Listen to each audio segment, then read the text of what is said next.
জয় যিশু। প্রথম পাঠ প্রবক্তা ইসায়ার গ্রন্থ হতে বাণী পাঠ।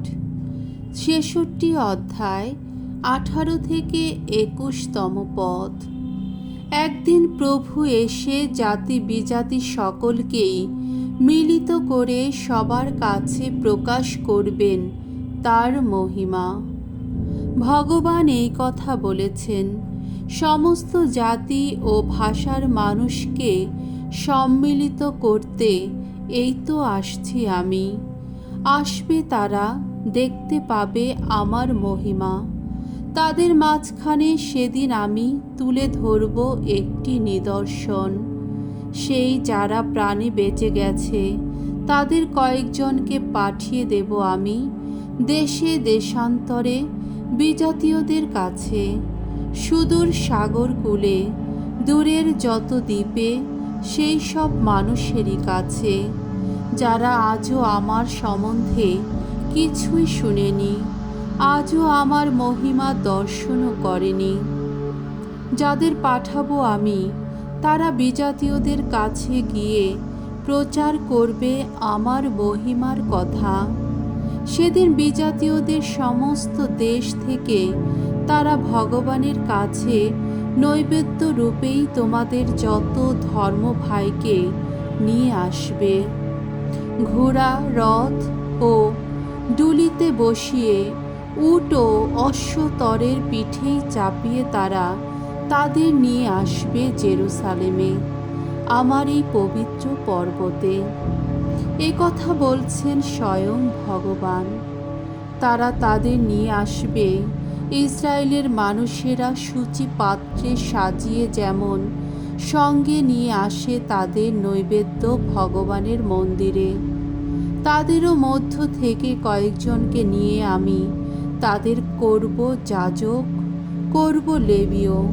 এ কথা বলছেন স্বয়ং ভগবান। প্রভুর বাণী। ঈশ্বরকে ধন্যবাদ।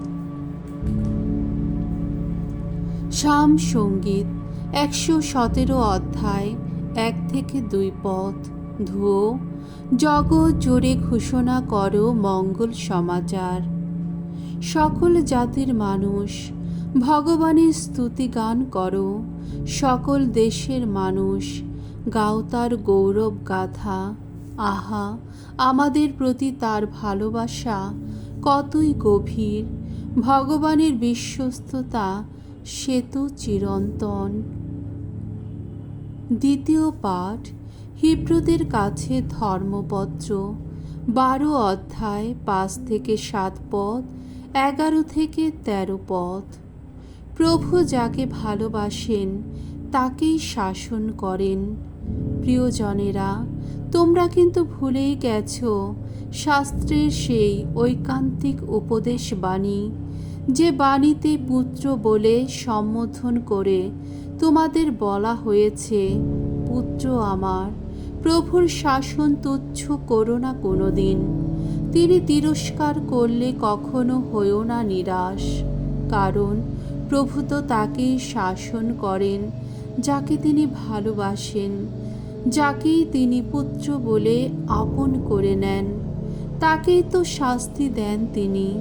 তোমরা এখন যা কিছু কষ্ট পাচ্ছ, আসলে তোমাদের শাসন করার জন্যেই তা দেওয়া হচ্ছে। তোমাদের পুত্র বলে মনে করেই ঈশ্বর তোমাদের প্রতি এমন ব্যবহার করেন। এমন কোনো পুত্র আছে যাকে তার পিতা শাসন করেন না? কোনো শাসন অবশ্য শাসনের সময়ে আনন্দের নয়, বরং দুঃখেরই বলে মনে হয়। তবে এই শাসনের মধ্য দিয়ে যারা শিক্ষা পেয়েছে, পরে কিন্তু তাদের জীবনে এই শাসনের ফলে আসে শান্তি ও ধর্মিষ্ঠতা।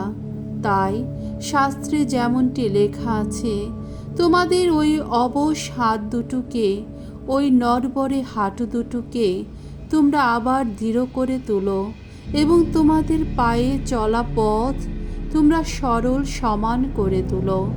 খোড়া অঙ্গ যেন গাঁট থেকে খুলে না গিয়ে বরং সেরেই ওঠে। প্রভুর বাণী। বাণী বন্দনা। জয় জয় প্রভুর জয়। আমি পথ, আমি সত্য, আমি জীবন। আমার মধ্য দিয়ে না গেলে কেহ পিতার কাছে যেতে পারে না। জয় জয় প্রভুর জয়। মঙ্গল সমাচার, লুক রচিত মঙ্গল সমাচার 13 অধ্যায় 22 থেকে 30তম পদ। সমস্ত জাতির মানুষ একদিন পূব ও পশ্চিম থেকে এসে ঐশ্বরাজ্যের সেই ভোজ সভায় বসবে। যিশু তখন নানা গ্রাম ও শহরের মধ্য দিয়ে এগিয়ে চলেছেন। তিনি উপদেশ দিচ্ছেন আর এগিয়ে যাচ্ছেন জেরুসালেমের পথে। সেই সময়ে একজন লোক তাকে জিজ্ঞেস করল, শুধু কি অল্প কয়েকজনই পরিত্রাণ পাবে প্রভু? তিনি উত্তর দিলেন, তোমরা সরু দরজাটা দিয়েই ভেতরে যেতে আপ্রাণ চেষ্টা করো, কারণ আমি তোমাদের বলেই রাখছি, অনেকেই ভেতরে যেতে চেষ্টা করবে কিন্তু পারবে না।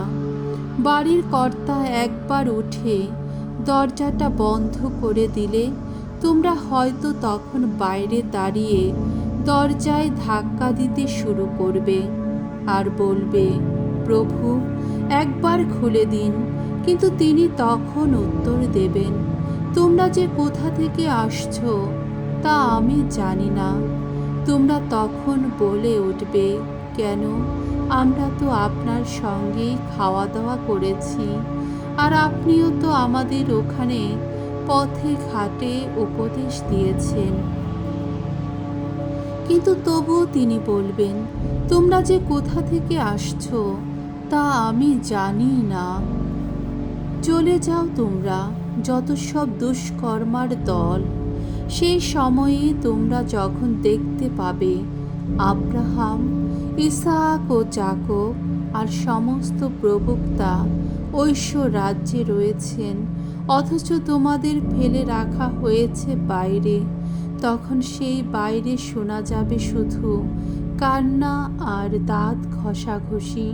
অন্য মানুষেরা তখন পূব ও পশ্চিম থেকে, উত্তর ও দক্ষিণ থেকে এসে ঐশ্বরাজ্যের সেই ভোজ সভায় বসবে।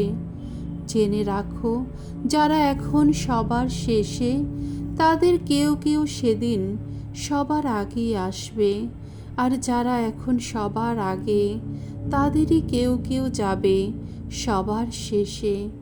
প্রভুর মঙ্গলময় বাণী। খ্রিস্ট প্রভু তোমার প্রশংসা হোক।